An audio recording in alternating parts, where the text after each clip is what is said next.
Bonjour à tous et bienvenue à l'Institut français. Merci pour votre présence. À l'occasion de cette grande exposition sur les nanotechnologies proposée par nos collègues du Caire, donc Rim Berhamani qui est ici, ainsi que Nadine Mekawi, avec le soutien de Maya Lumi, leur collègue de l'Alexandrie, de Fadwa El Sayed et de Momo, moi-même, El Soki. C'était une plongée dans un univers un peu insoupçonné que nous invite cette exposition. Donc je pense qu'il y a beaucoup à apprendre. Il y a des choses même assez ludiques et assez étonnantes. J'ai vu par exemple cette minuscule sculpture du diamètre d'un cheveu. Donc c'est tout à fait spectaculaire et ce sont des phénomènes réels. Donc on en saura un peu plus à l'occasion de cette conférence.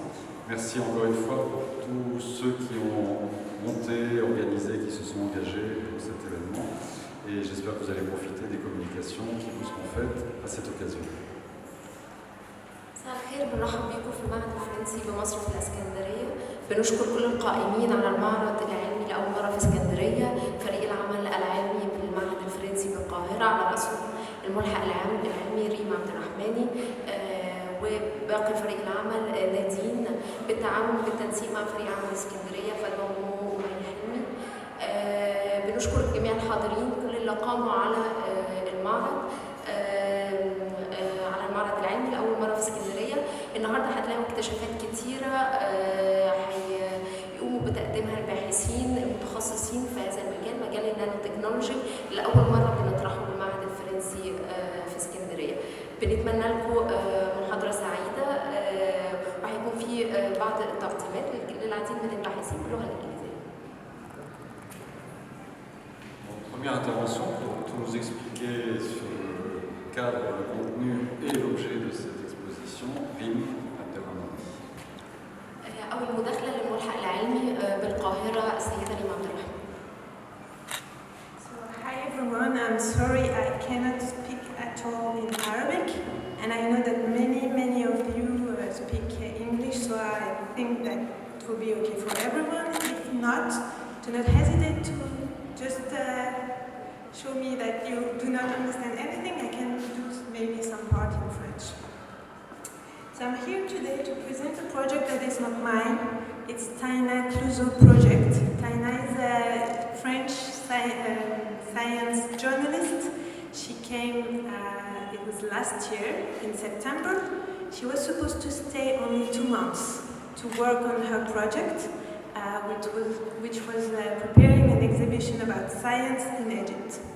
She stayed more than 10 months because she loved Egypt, because she found a team to work with on an exciting project, and I think because she felt like home, actually. So thank you very much for being here this evening to discover this project. Taina would have been very happy to be with us. I will try to present her project the best I can. This exhibition is the first of many she has planned to prepare in Africa. In France, like in many Western countries, we have an image of Africa which is not completely positive. Usually when the media talks about Africa, it's about war, it's about poverty, or it's about disease. Taina wanted to show and highlight different things, positive things about Africa. She chose scientific research, of course, because she's a scientific journalist.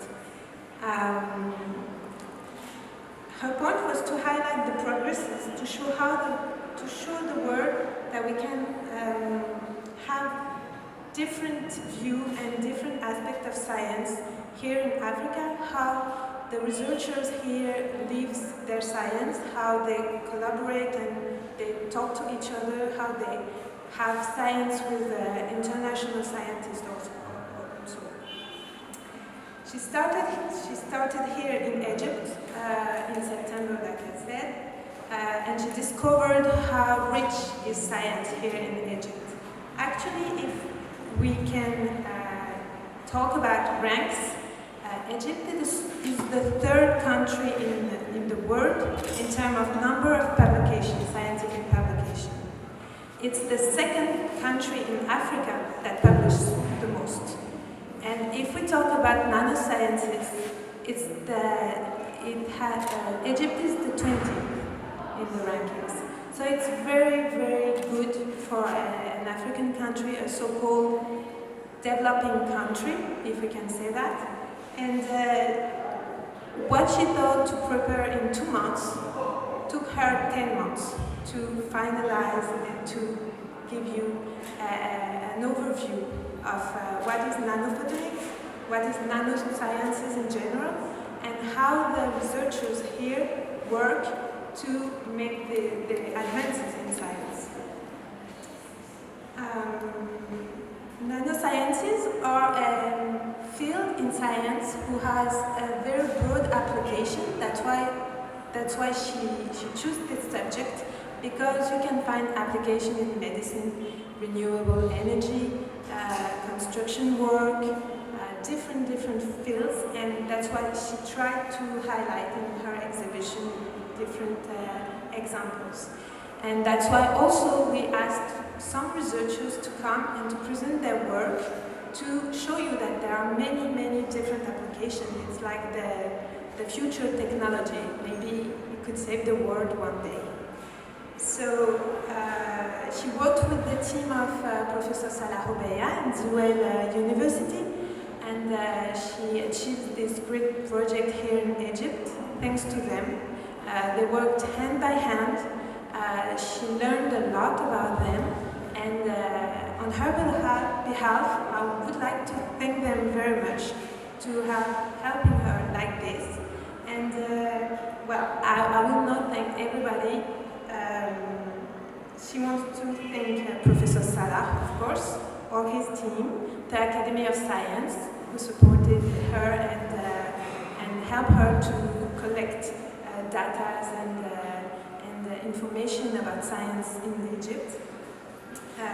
The Observatory of Science also, and the French Institute. So we would like to welcome you here tonight to discover this infinitely small world which is nanosciences, and to enjoy the presentation of Professor Salah Houbeya, who will talk to you about nanophotonics, of Dr.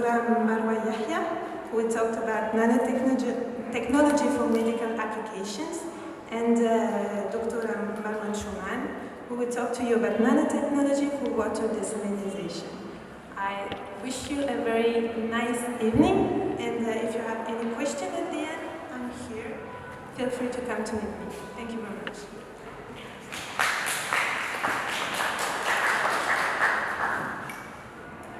Good evening, everyone. My name is Salah Houbeya. I'm founding director of Center for Photonics and Smart Materials, CPSL, stands for short, at Zuel City of Science and Technology. And previously I was vice chairman and president of this institution, and currently I got honorary chair, professor of photonics at the University of Nottingham in UK. I would like first to thank Ms. Taina, who helped me quite a lot to prepare and arrange for such fantastic exhibition about photonics and applications. I would like also as well to thank Dr. Lee, who introduced me today, and I'm really looking forward to make more and more progressive work with you. Well, the talk I am happy to give today is about nanophotonics. I'm not going in depth about photonics in science and technology and so on. I'll just give you a flavor of what is this photonics in terms of technology and what can provide us in terms of daily life applications in different fields. And I hope you will appreciate that at the end of my talk. So these are the points I'm going to touch upon tonight. First, what is nanotechnology? What's nanophotonics? Particularly, I'll try to answer a few questions about nanophotonics. Why do we need photonics? Photonics in the market. What is the status of the market in terms of photonics and applications? And after that, if you can allow me, I'll talk about my center. What did it achieve over the last 7-8 years? Well, what is nanotechnology? Nanotechnology is about creation of useful and functional materials and devices through the control of matter, but at which scale? At the very, very minute scale of nanometer scale. Well, on the other hand, photonics is the technology and science of light generation, handling, and control. So when the two merge together, we come up with nanophotonics. So nanophotonics is the interface between the two, with optical materials patterned or structured on wavelength size scales or smaller. When I'm saying wavelength, means 1 micrometer in terms of length. So nanophotonics is the science of light-matter interaction at nanometer scale, which is 1 micrometer to 1 nanometer. But what is really fascinating about it is applications. We have things in nanoelectronics, nanomedicine, and of course in nanophotonics itself as a branch. The term photonics is coined in analogy with electronics. So when we are saying electronics involves the control of electron motion and devices and circuits and so on, photonics is about the same thing more or less, but when it comes to photon, which is a bending unit of light. It reflects the growing tie between optics and electronics, with the increasing role of electronic devices in our optical systems. Why do we need photonics? Not instead of electronics particularly, but something as an emerging technology and complementary technology for electronics. It's an all-perceived technology that can provide an uninhabited light travel thousands of times faster than electrons. So you can imagine that with this technology we can pack and transmit thousands more amount of information over a cable. We call it optical fiber, for example. It can pack more wavelengths, that's information channels, into an optical fiber, so that the transmission bandwidth is increased than the conventional copper wires. In addition to that, between optical fibers, we don't have the common problems in copper wires, which is crosstalk or interference. So the security here is another dimension we need to explore about data transmission over optical fibers. In the market, I think you can appreciate the range of applications we can have here, from production, measurements, medical, communications, information, displays, lighting, components and systems, and defense and security now is coming and moving quite a lot. In renewable energy, what's oil? These figures backdated to 4 years ago. It has a share of about 55 million euros. Billion euros, which is huge amount of money. Right, so this is photonics in the market. Applications, if I can compare between application 20th and 21st century and how photonics has shaped quite substantially these applications, we can see things in communication, entertainment, displays, lighting, and we are all nowadays playing with our CDs, with our mobiles, and so on, thanks to photonics technology. About the center I'm leading, CPSM, the CPSM research interests focus on the creation and use of novel computational modeling techniques with analysis, design, and optimization of a wide range of micro and nanometer sort of photonic devices, but we are focusing on our application into 4 areas: renewable energy, photonic sensors, telecommunication systems, and quantum information processing, which is a new and newly emerging field of science and application that's quite important for data security. We have impact on research, teaching, and society, as I'll touch upon quite quickly in my talk.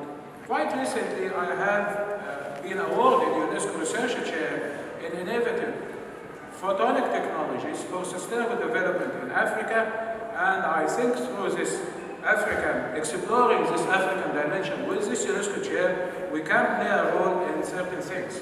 We can enhance the knowledge and training of specifically African ladies to learn more about advanced photonics research and teaching program as well city, and therefore we can enhance her job prospects, and not only enhance her job prospects aspects, but she will be capable of creating her own job. And by that we can raise the profile of her for employability, so that prosperity and development of Africa will prevail, and so that we can reduce significantly the immigration rate of highly talented and skilled African ladies to Europe and other parts of the world. And so this, I hope I can play with our with Dr. Ibrahim to materialize this program into something really useful for the whole of Africa. In terms of research, I'll slightly touch upon something in solar energy.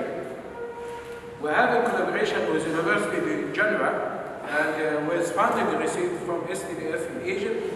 In this research project, we designed and fabricated nanothin film organic solar cells with an efficient enhancement of about 20% of the efficiency in comparison to conventional solar cells.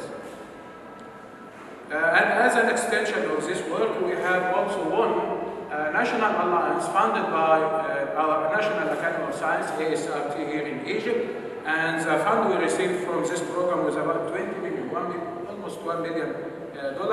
And this huge program is in collaboration with AUC, American University in Cairo, University of Helwan, and so many other partners from academia as well as from industries in Egypt. In photonic sensors, we have actually come up with a very, very useful program that was funded by the British Council here in Cairo and in collaboration with the University of Nottingham. And the main thrust for this project is to preserve the listed heritage buildings in the ancient Cairo region, such as the Hussein and others. And in this project, we have designed and fabricated ultra-sensitive photonic sensor networks to monitor CO2 emission that is the primary cause of building damage.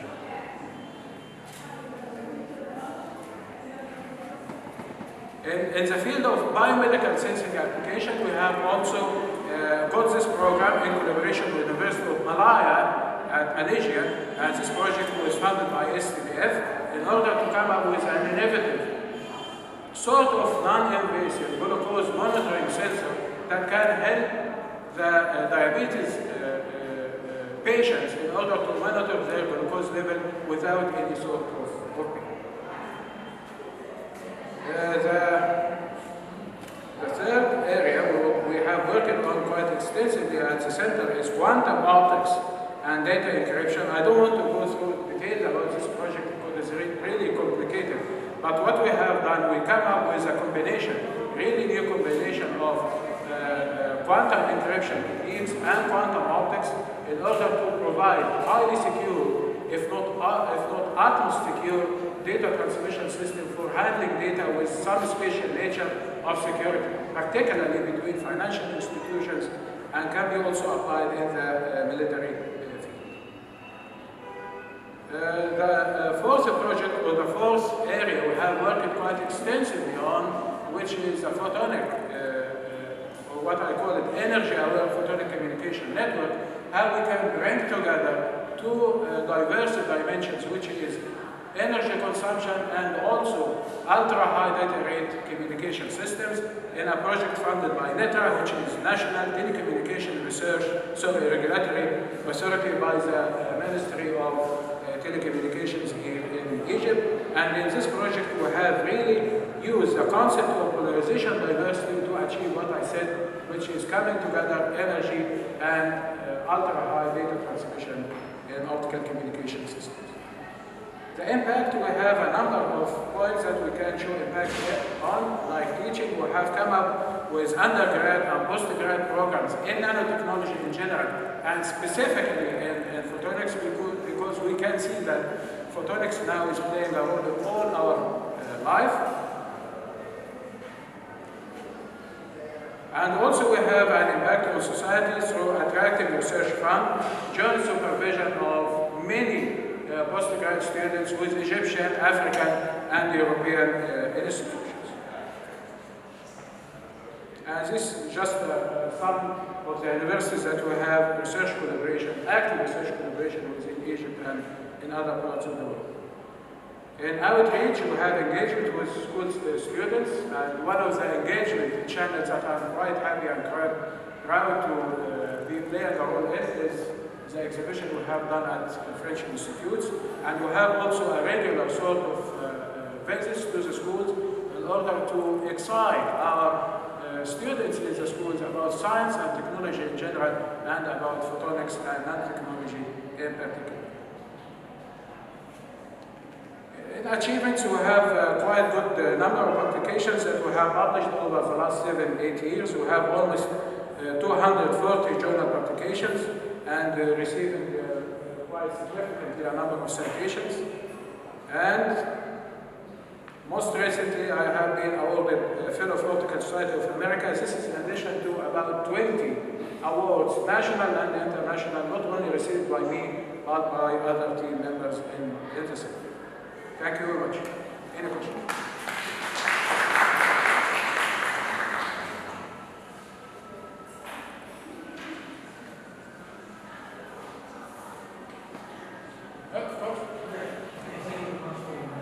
علي صوتك بس.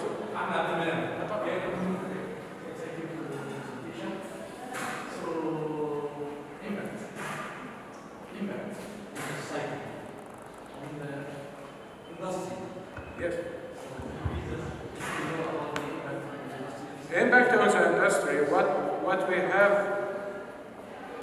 done in this dimension is quite recently, as I said, about 10-12 months ago. We have been awarded the National Alliance from ASRT, and among the national partners working in this project, 3 or 4 companies working in the area of solar energy. And through this channel, under the umbrella of our National Alliance, we will try as much as we can to train our fellows in the industry on the new technologies, and they absorb it, and later on they can apply it in their chosen field of application. How do you feel about the minority working in photonic direction in Egypt? Would you be defining which direction, which specific topics will have to experience in this area? Which direction, It's really difficult because photonics as a field is now very specific, is not very specific now in a certain direction. As I explained, it has applications in communications, in sensing, and water treatment. By the way, we have some initial trials in this area, of course in solar energy and security and others. So actually all these fields are open and still new, so I think there is some very good promise in Egypt for our researchers, yourself, myself and others, to play a good role in this area. I just would like to highlight something very important. Between the community and the industry, people in Egypt really have You are quite right, and what we have to try to come up with to narrow down this gap is to start with our genuine and smaller elements of students. We came with the effort to go to the students in the schools in order not to teach them something really complicated about science and technology, but something really fascinating to excite them and get them bumping to later on in their life to choose photonics as field of study. My pleasure. Any other question, please? Okay, thank you. Yes, of course. Thank you for the presentation. My name is Alex from Havana. So, for the device, I see different device, but I don't see something. How do you think you are related to the device from Sahara? Can you repeat the question again? How can I come to the device for? This is the education for someone. I have a question. For the device, the list of universities provided there, I don't see many universities from Africa. What is the problem? No, there is no problem. I think I missed this point, or you might miss this point, about the UNESCO chair that I mentioned earlier on in my presentation. Yes, we didn't do quite a lot with African institutions so far, but through this program of UNESCO chair, we are aiming primarily to recruit highly talented postgrad students to teach them and the research with me into this area. Of course. No. I'm sorry, question.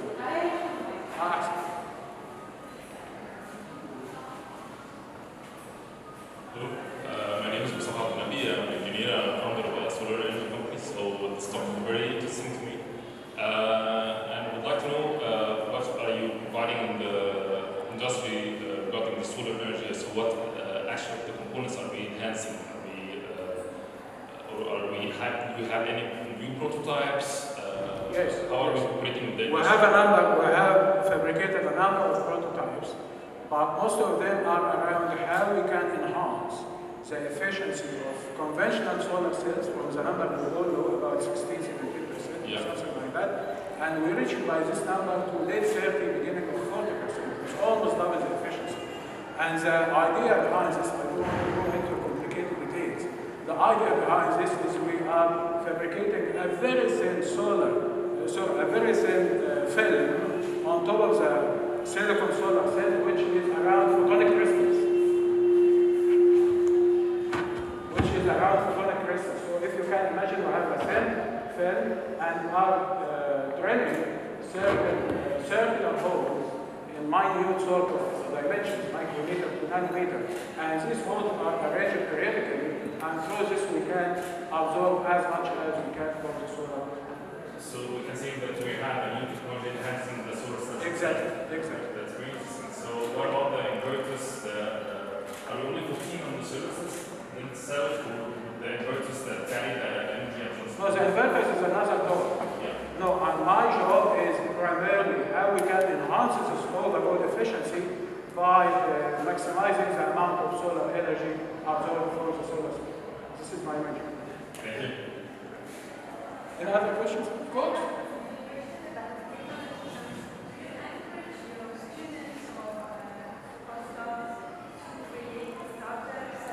Great. This is actually great. One of the projects we have just finished with NETA, which is National Telecommunication Regulatory Authority, that we have finished a couple of months ago. We are applying now for continuation of this project, but not in terms of exploring more about research dimension, but quite rightly about how we can commercialize. And particularly what we have done in this project, we have created some numerical tools or computational modeling tools that I would like to back up in a more user-friendly interface and get it into shape to be used by others. Assalamu alaikum. Good evening, everyone. I am Marwa Nami from City of Scientific Research and Technological Application. Today I will talk about nanotechnology in biomedical application. I will focus today on nanofiber. Why nanofiber? Because nanofiber improve our quality of life. Nanofiber are a unique class of nanomaterial with many interesting properties owing to their nanoscale diameters and a large aspect ratio. Nanofiber are highly engineered fiber with diameter less than 500 nanometer. Nanofiber are able to form a highly porous mesh and their large surface to volume ratio improve performance for many applications. This is a picture of synthetic nanofiber. We will see in the 3D and under scan electron microscope we can now see the nanofibers. To understand the nanofiber, I will talk about nanofiber and the human hair. Human hair has a diameter around 80 micrometer and it's about 200 times bigger in diameter than any average nanofiber. As you can see, this is a single human hair and this is 100 of nanofiber. Nanofiber, senses of nanofiber by many technology, and today I will talk about electrospinning. Electrospinning use electric force to draw a polymer solution through a needle to form a microscopic fiber. This process is controlled by high-intensity electric field between two electrodes, having electric charge of opposite polarity. One electrode placed in the polymer solution and the other placed in the collector. This is the electrospinning process. We put the polymer solution in syringe, medical syringe, connected to syringe 1. And this is collector. We put one electrode here and one electrode with a needle of here.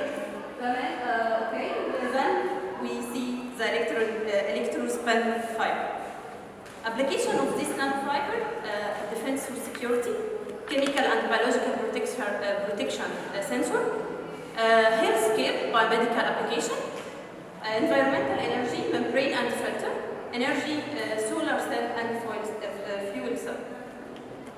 Today we will talk about biomedical application of nanofiber. We can use it in drug delivery, biosensor, tissue engineering, and wound healing. Our lab work in Advanced Technology and New Material Research Institute inside Cette. We are investigating nanofiber composites for bone regeneration. This is bone. The mineral in bone is calcium and phosphorus. It is found in the hydroxyapatite molecule. Hydroxyapatite molecule embedded inside the collagen fiber, inside the matrix of the bone. In our lab, we mimic this structure. We put hydroxyapatite inside polymer fiber. Instead of collagen, we use cellulose acetate. First, we prepare hydroxyapatite in nano structure. Okay. This transmission electron. This is our sample under transmission electron microscope. We can see here the size of this nanoroot is less than 50 nanometer. We can use this hydroxyapatite as bone substitution for biomedical application, as bone addition, bone substitution, putting implant, and bone and teeth filler, used for local drug delivery in bone disease. We put here nanohydroxyapatite solution, nanoroot, make it solution, then the solution, put it in syringe, okay? Then we use our device. This is the product, our product.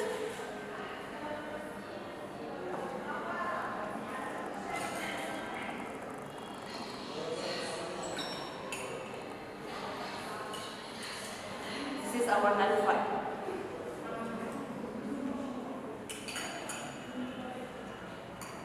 Here is a video shows that our work in our lab, cellulose acetate, acetone, make it steering, magnetic steering solution. We take about 3 milli or 2 by medical syringe.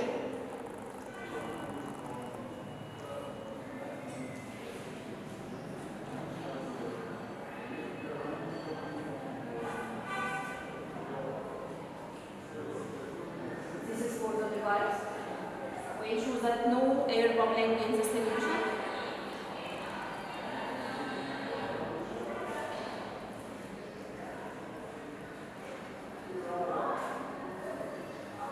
We did an electrospanning device in our lab.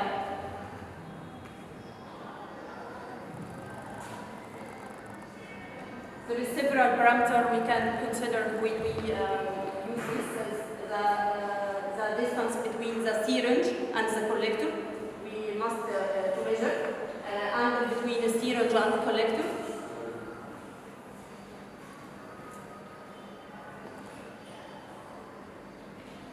Sorry, the video is so slow.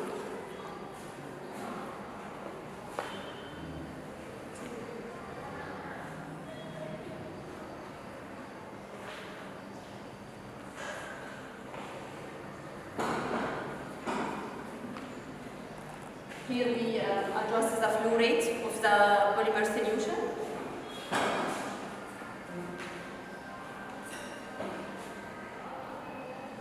Then we adjust the voltage, about 30 kilowatt.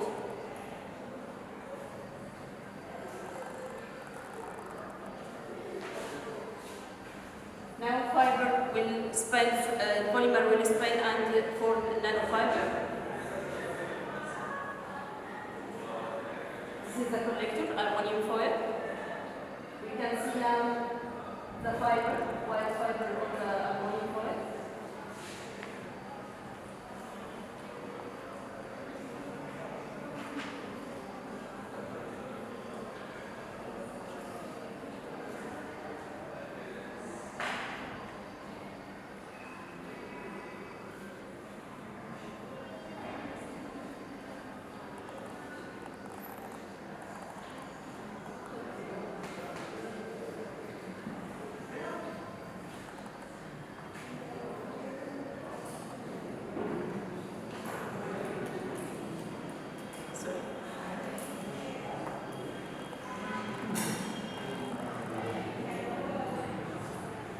after 2 days. We can now see the fiber.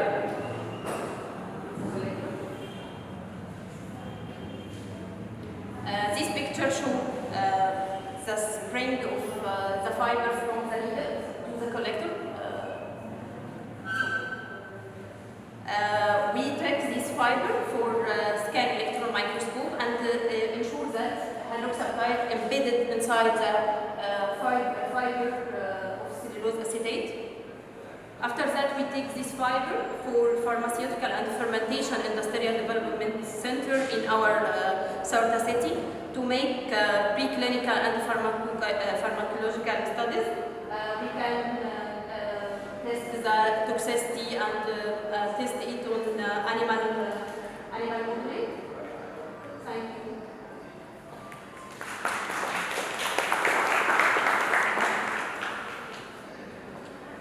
I'm Dr. Mara Shaben Shumain from Fabrication Technology Department, Advanced Technologies and New Materials Research Institute from Cette. I'd like now to talk about nanotechnology for water desalination. At the beginning, I'd like to give what is meant by nanotechnology. Nanotechnology is defined as a study and the use of structures between 1 nanometer and 100 nanometers in size.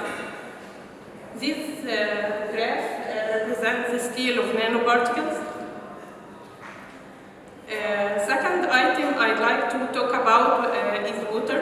Water is a molecule of 2 hydrogen atoms and 1 oxygen atom. The physical properties of water, it must be colorless, tasteless, and odorless substance.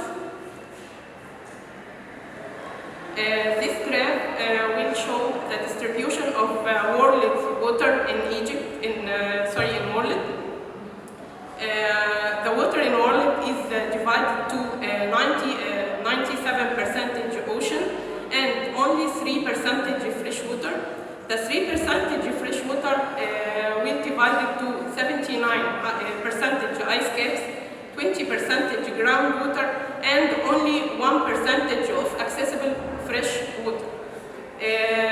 Also, 1% will divide it to 52% lakes, 1% water within living organisms, 1% rivers, and 8% water vapor, and finally 38% soil moisture. All of us know what the uses of water: drinking, agriculture, and domestic water, but 85% of water in Egypt is used for irrigation in agriculture. So we must found any source of water like water desalination, because Egypt has abundance of saline water, has Red Sea and Mediterranean Sea, and the water desalination produce safe drinking water. So water desalination, what is water desalination? It is the process of removing various salts and minerals from water. This man in figure carried 2 beakers, one of them was saline water and the other the water produced from the treatment. Desalination techniques, there are many desalination techniques like thermal process and membrane process. Thermal process like vapor compression distillation, multi-effect evaporation, and multi-stage flash. On the otherwise, membrane process like microfiltration, ultrafiltration, nanofiltration, and reverse osmosis. Membrane process, this is a comparison between the membrane process. Microfiltration membrane can reject only suspended particles and thus all molecules will found in water. Ultrafiltration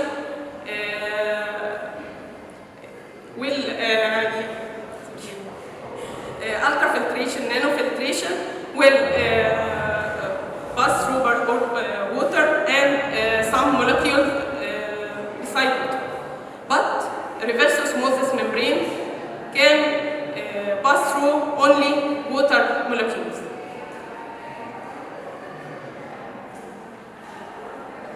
yes, reverse osmosis principle.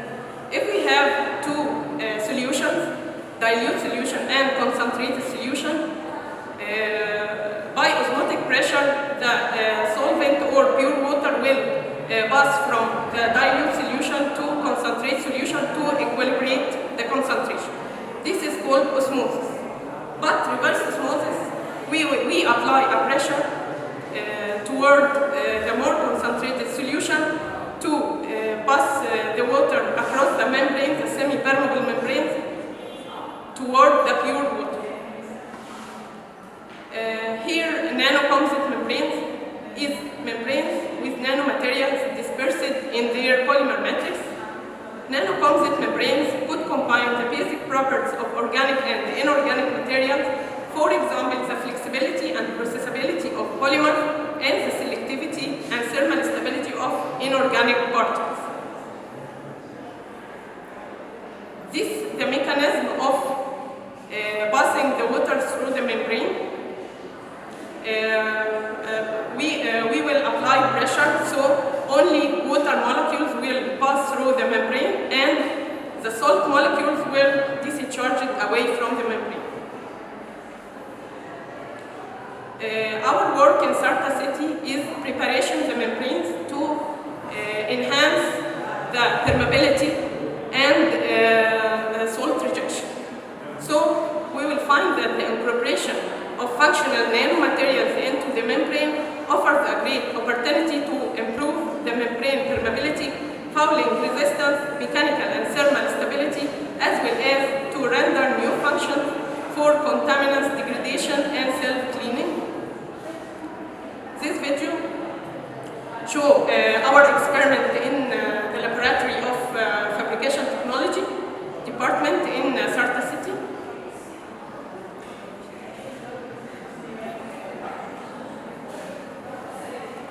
This device is to measure the TDS of feed solution and permeate solution. This is cross-flow cell.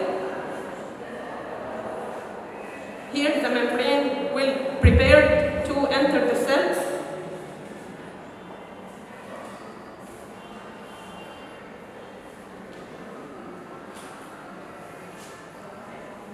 This membrane is thin film nanocomposite membrane from polyamide and polysulfone membrane embedded with alumina nanoparticles.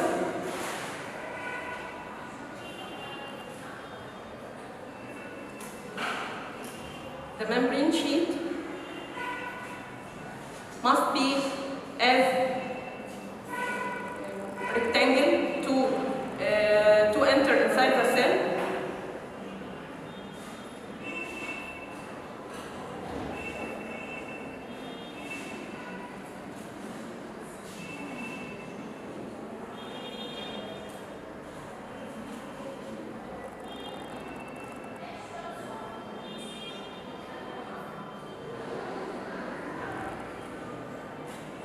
We will fix the membrane inside the cell.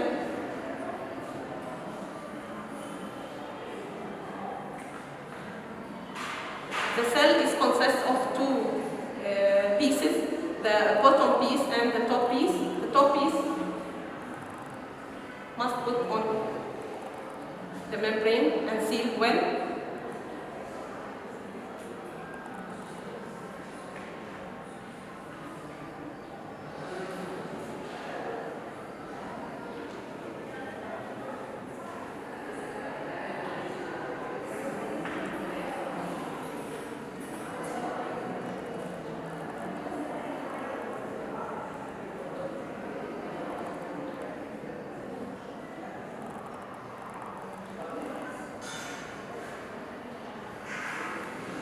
Long time.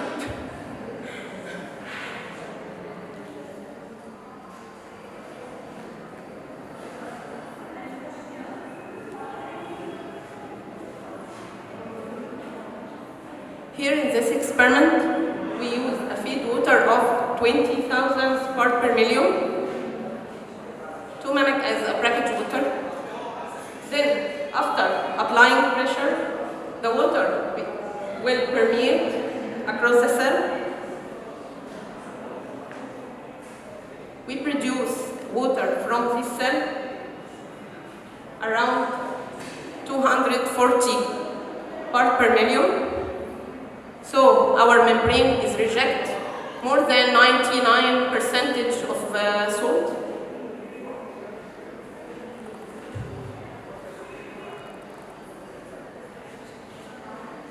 Thank you.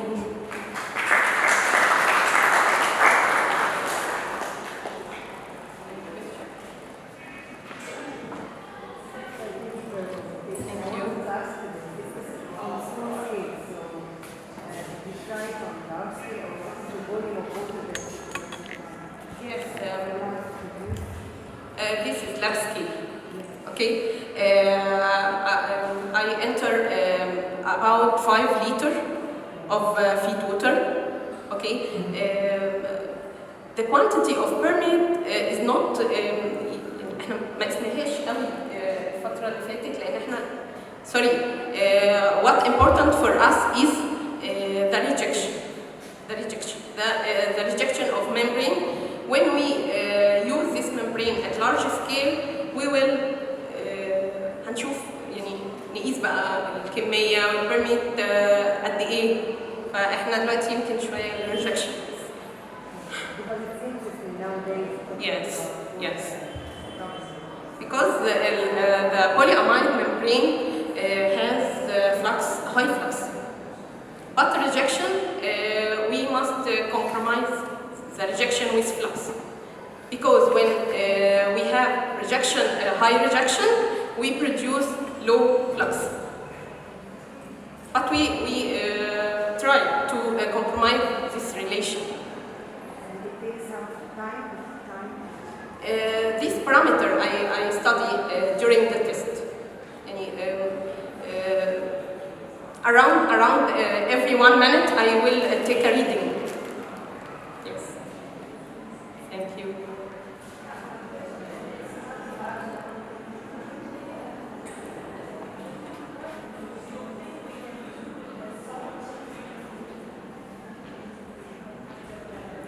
Right. Yeah. This many researches about brine disposal, but no.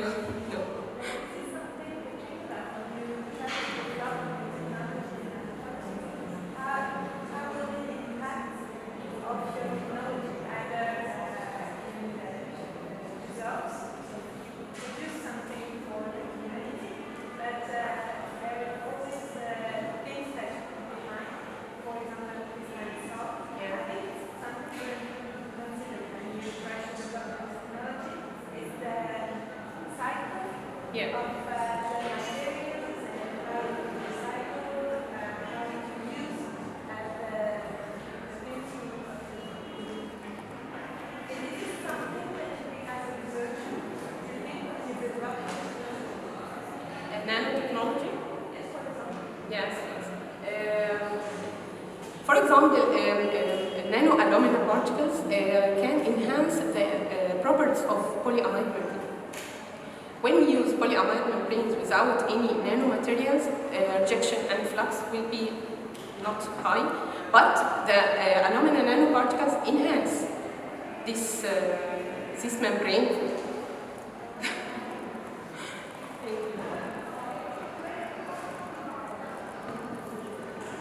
Thank you.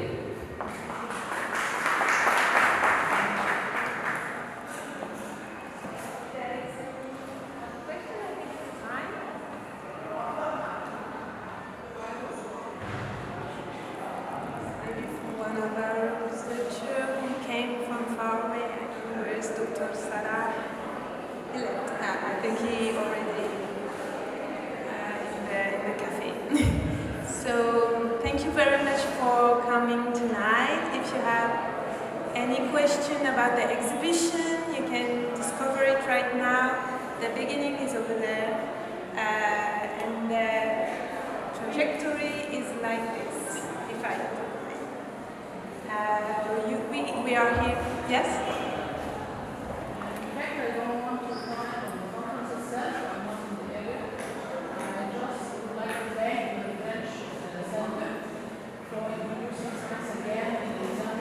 Thank you very much. Yes, of course.